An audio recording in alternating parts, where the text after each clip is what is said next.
اچھا، ایپس میلیفیکا کی بات ہو رہی تھی. ہاں ہم شروع کی تھی. یہ شہد سے دوا بنتی ہے. شہد کی مکھی کے اندر 3 شفا کے مادے خدا تعالیٰ نے رکھے ہیں، اور ایک جو شفا کا مادہ ہے اس کا تعلق دراصل شہد کی شفاسی سے ہے. وہ کل اس نے ذکر کیا تھا پروپولس. پروپولس ایک ایسی دوا ہے جو ہومیوپیتھی میں استعمال نہیں ہوتی، لیکن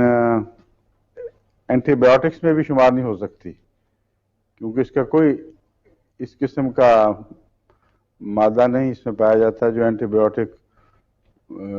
مزاج رکھتا ہو اور جگر وغیرہ کو خراب کرے. یہ اصل میں اس طرح دریافت ہوا پروپولس کہ فرانس میں ایک تحقیق ہو رہی تھی کہ انسیکٹس جو مختلف ہیں ان کے ساتھ کس قسم کے بیکٹیریا چمٹے ہوتے ہیں، اور ہر انسیکٹ کے اوپر تحقیق ہوئی. ہر پہ تو نہیں ہو سکتی تھی لیکن بہت بڑی تعداد میں انسیکٹس پہ تحقیق ہوئی کہ ان کے پاؤں یا جسم کے ساتھ، جیسا مکھی کے ساتھ بعض جراثیم ہوتے ہیں، عمومی عام جراثیم ہیں یا ہر انسیکٹ کی کوئی خصوصیت بھی ہے، کسی کو کوئی جرثومہ لگا ہوگا، کسی اور کو کوئی اور لگا ہوگا. اس مضمون پر تحقیق تھی. تو جب شہد کی مکھی کی باری آئی تو حیران رہ گئے کہ اس میں کوئی جراثیم نہیں تھی کسی قسم کے،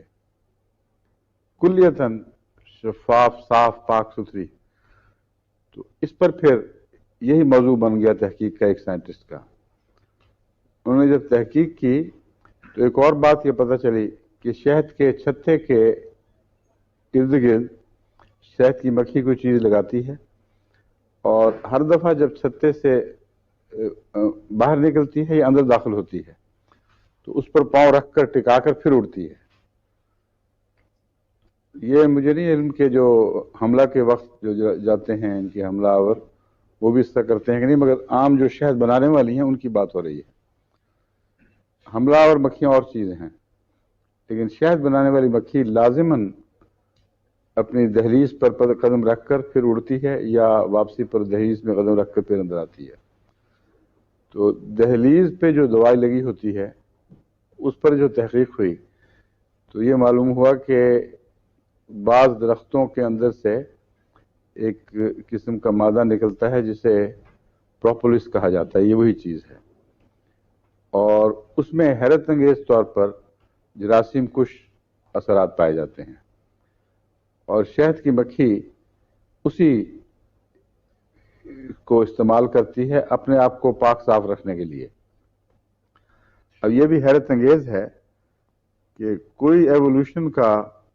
فلسفہ اس کا حل پیش نہیں کر سکتا کہ کس ایوولوشنری پروسیس سے شہد کی مکھی نے یہ شفا کا مادہ معلوم کیا اور پھر یہ عادت بنائی اور اس کے سیلوں میں داخل ہو گئی. بات سوائے اس کے کہ قرآن کریم نے جس طرح فرمایا کہ اللہ تعالیٰ نے حکم دیا تھا کہ تم نے شفا والی چیز پیدا کرنی ہے، تو اس حکم کے تمام لوازمات بھی خود عطا کیے ہیں. بہت زبردست تحقیق ہے، اور احمدیوں کو دہریوں سے گفتگو میں یہ بہت کام آ سکتی ہے چیز، کیونکہ اس کی کوئی جسٹیفیکیشن کسی اور سائنسی نظریے سے نہیں مل سکتی. صرف ایک ہی مکھی ہے دنیا میں جو یہ کام کرتی ہے، اور اسی طرح کی ایک مکھی جو عام مکھی ہے وہ بیماریوں کا ذریعہ ہے، اور اس کے لیے وحی کا اس طرف سے استعمال نہیں ہوا. تو مراد یہ ہے کہ وحی میں ہی شفا ہے اصل میں، یا شفا وحی کے بغیر ممکن نہیں. روحانی شفا ہو تب وحی کی ضرورت ہے، جسمانی شفا ہو تب وحی کی ضرورت ہے، اور اگر نہ ہو تو پھر وہ گن پہ منہ مارتی ہے، بالکل اپوزٹ مزاج بن جاتا ہے. تو اسپرچل لوگوں اور میٹیریلسٹک لوگوں کے درمیان جو نمایاں تضاد ہے اور مشرق و مغرب کا بودھ ہے،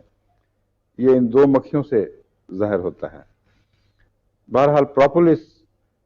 درختوں میں سے کوئی نکلنے والا مادہ ہے جس میں یہ شفا کا مادہ پایا جاتا ہے. وہ یہ لیتی ہے اپنے ہر چھتا جب بناتی ہے اس کے ارد گرد لیپ کرتی ہے اس کا، اور اس پر قدم رکھ کر اندر جاتی ہے، باہر نکلتے وقت قدم رکھتی ہے. تو اس لیے اس کے پیدا کردہ مادے میں اللہ تعالیٰ کی طرف سے حفاظتی انتظامات پہلے سے کیے گئے ہیں. دوسری بات یہ ہے کہ شہد میں رس جو چوستی ہے صرف وہ رس نہیں ہے، بلکہ اس کے لعاب کا ایک حصہ ہے جو اس میں شامل ہوتا ہے، اور اس میں کوئی ایسی خاص بات ہے جو عام رس میں شفا کا مادہ بڑھا دیتی ہے یا اس کی پریزرویشن میں کام آتی ہے، وہ چیز معلوم نہیں 100% کیا ہے، کیونکہ بہت ہی لطیف مادے ہیں ان کے اندر، ان چیزوں میں ہوتا یہ ہے کہ ہر جو یہ کچرا چوستی ہے اس کو زبان پر لے کر بار بار زبان باہر نکالتی ہے، اور لعاب کے ساتھ تو رس مل کر جب وہ سوکھتا ہے تو ایک قطرے کا جو ذرہ باقی بچ جاتا ہے وہ شہد کے لیے استعمال کرتی ہے۔ تو آپ ایک چمچہ جو شہد کا بڑی بے تکلفی سے استعمال کر جاتے ہیں، اس چمچے میں ہزارہ مکھیوں نے پتہ نہیں کتنی دفعہ زبانیں باہر نکالی ہوں گی، اور سارا دن یہ محنت کرتی ہے، بار بار پھیر لگاتی ہے شہد کے، پھر واپس آ کر اس طرح آخری صورت میں جب وہ بن جاتا ہے مواد، پھر اس کو وہ شہد بنتا ہے۔ ہاں میں بتانے لگا آپ کو۔ پروپولس کے متعلق حضرت خلیفۃ المسیح ثالث سید اللہ بن نصیر العزیز سے رحمہ اللہ تعالیٰ سے مجھے پہلی دفعہ علم ہوا تھا۔ آپ کو شہد پہ تحقیق کا بڑا شوق تھا۔ آپ جب ڈنمارک گئے تو وہاں ایک دوست تھے جن کو پروپولس کا جنون تھا، انہوں نے بہت بڑا ایک فارم بنایا تھا، وہاں سے وہ پروپولس اکٹھے کرتے تھے، اور انہوں نے پروپولس سے نظام شفا پر ایک مضمون بھی تیار کیا، اور اس کی باقاعدہ کانفرنس ہوا کرتی تھی، دنیا سے مختلف لوگوں سے لوگ اس میں شامل ہوتے تھے۔ وہ ربا بھی تشریف لائے تھے، اور ان کی دعوت ہمارے ہاں ہوئی تھی، کیونکہ پتہ نہیں کہ شاید مجھے سمجھانے کے لیے خلیفۃ المسیح ثالث نے صرف ایک دفعہ زندگی میں کیا کہ مجھے کہا کہ تمہارے گھر دعوت کرنی ہے، وہ انہی کی دعوت تھی، اور یہ اور ان کے ایک دوست اور ہم 3 تھے، بس 4، ان کے ساتھ ایک دوست تھے، اور مسیح ثالث میں اس پر جو باتیں ہوئی ہیں کھانے کی میز پر، اس سے مجھے اندازہ ہوا کہ کیا چیز ہے۔ اس نے بہت سے کیپسول بھی اس کے بنائے ہوئے تھے، اور بھی کئی ذرائع سے اس کو استعمال کرنے کے لیے کئی اس نے نسخے بنائے ہوئے تھے، مختلف ذرائع اور مختلف نسخے۔ ان میں سے ایک چیز کا تو میں نے تجربہ خود کیا، عام نزلہ زکام میں، اور جس طرح انہوں نے کہا نا ہے فیور میں، یہ اچھی مفید ہے، لیکن جو غیر معمولی تجربہ وہ یہ تھا کہ ایک میرا مریض آیا کرتا تھا ہومیوپیتھک دوا لینے کے لیے، جس کا ناک گل گیا تھا یہاں سے، اور اس کا تمام جگہ سے علاج ہو چکا تھا، طبی اور ایلوپیتھک، لیکن وہ بہت ہی خوفناک چیز تھی۔ وہ ناک گلا ہوا بہت ہی بےہودہ لگتا ہے، ناک کی چوٹی، اور اوپر سے گلابی سا کچا رنگ، اور پھر اندر تک گلتا جا رہا تھا۔ تو مجھے ان دنوں میں یہی واقعہ ہوا تھا، مجھے پروپولس کا پتہ چلا، تو میں نے پروپولس کی اس کو شروع کروائی، ایک کیپسول 2-3 دفعہ دن میں، اور ہفتہ یا 10 دن لگے ہوں گے، اس کا ناک بالکل صاف ہو گیا،